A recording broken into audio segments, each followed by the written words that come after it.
Market में सबसे बड़ा सवाल ये नहीं है कि कौन सा स्टॉक कल ऊपर जाएगा या कौन सा स्टॉक कल नीचे आएगा। सबसे बड़ा सवाल ये है कि ऐसी कंपनी को कैसे पहचाने जो अगले 5 से 10 साल तक अच्छा बिजनेस कर सके। क्योंकि अगर आपका गोल लॉन्ग टर्म वेल्थ क्रिएशन है तो आपको सिर्फ स्टॉक प्राइस नहीं बल्कि पूरी कंपनी को समझना बहुत जरूरी है।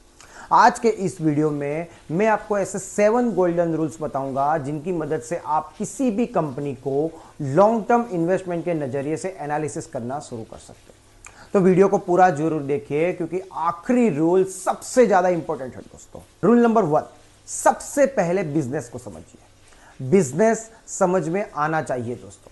सबसे पहले खुद से पूछिए कि कंपनी पैसा कैसे कमाती है, उसके कस्टमर कौन से हैं, उसके प्रोडक्ट्स या सर्विस की डिमांड क्या है और आने वाले समय में इस बिजनेस की ग्रोथ की संभावना कितनी है और कितनी तेजी से है।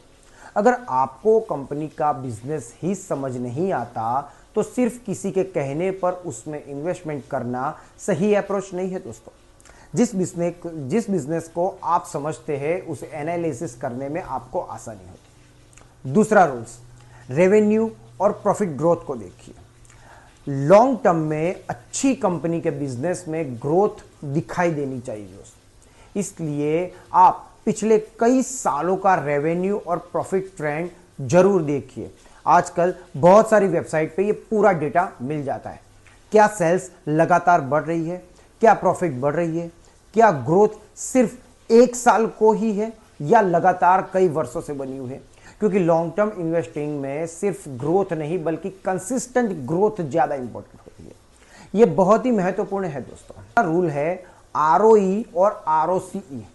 सिंपल लैंग्वेज में समझे तो रेशियो हमें यह समझने में मदद करते हैं कि कंपनी अपने कैपिटल का इस्तेमाल कितनी एफिशिएंटली कर रही है और कंपनी का आरओई और आरओसीई लंबे समय तक मजबूत और कंसिस्टेंट रहता है तो यह कंपनी की एफिशिएंसी और बिजनेस क्वालिटी को समझने में मदद कर सकता है।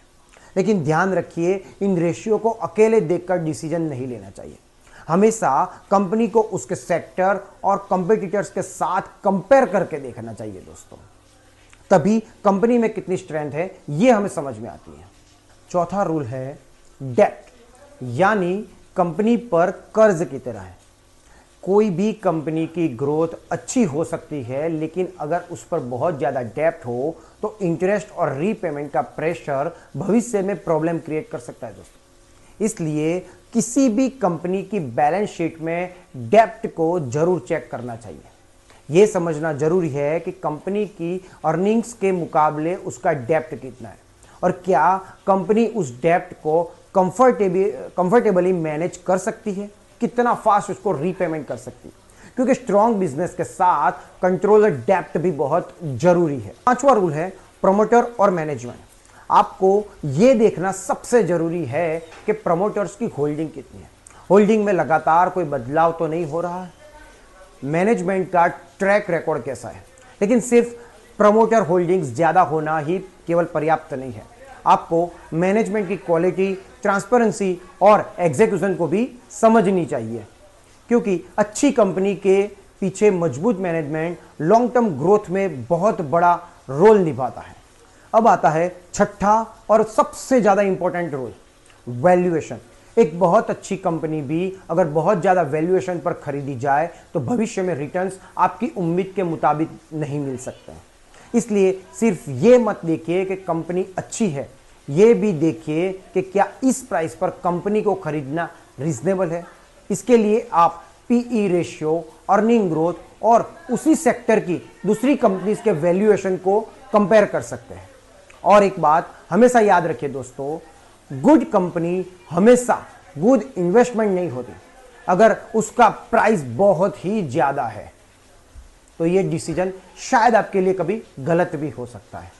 सातवां और सबसे इंपॉर्टेंट रूल, फ्यूचर ग्रोथ और कंपेटिटिव एडवांटेज।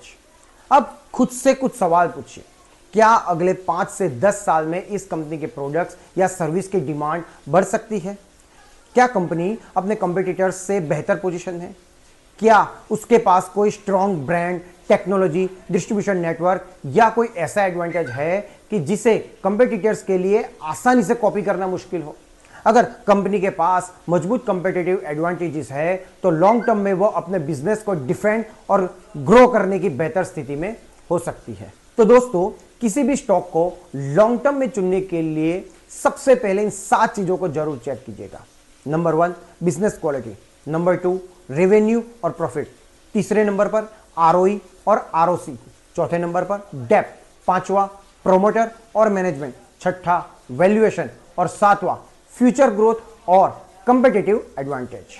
सबसे जरूरी बात, किसी भी स्टॉक में इन्वेस्टमेंट करने से पहले अपनी रिसर्च करें, कंपनी के फंडामेंटल्स को समझें और उसके बाद ही इन्वेस्टमेंट डिसीजन लें। क्योंकि लॉन्ग टर्म इन्वेस्टिंग का मतलब सिर्फ किसी स्टॉक में लंबे समय तक होल्ड करना नहीं, बल्कि एक अच्छे बिजनेस को समझकर सही वैल्यूएशन पर खरीदना और उसे समय देना है। अगर आपको भी ऐसी सिंपल और प्रैक्टिकल स्टॉक मार्केट नॉलेज पसंद आती है तो प्राइम मार्केट इंडिया को सब्सक्राइब जरूर करिए दोस्तों। Prime market India, smartly understand, confidently investment. मिलते हैं अगले वीडियो में। धन्यवाद।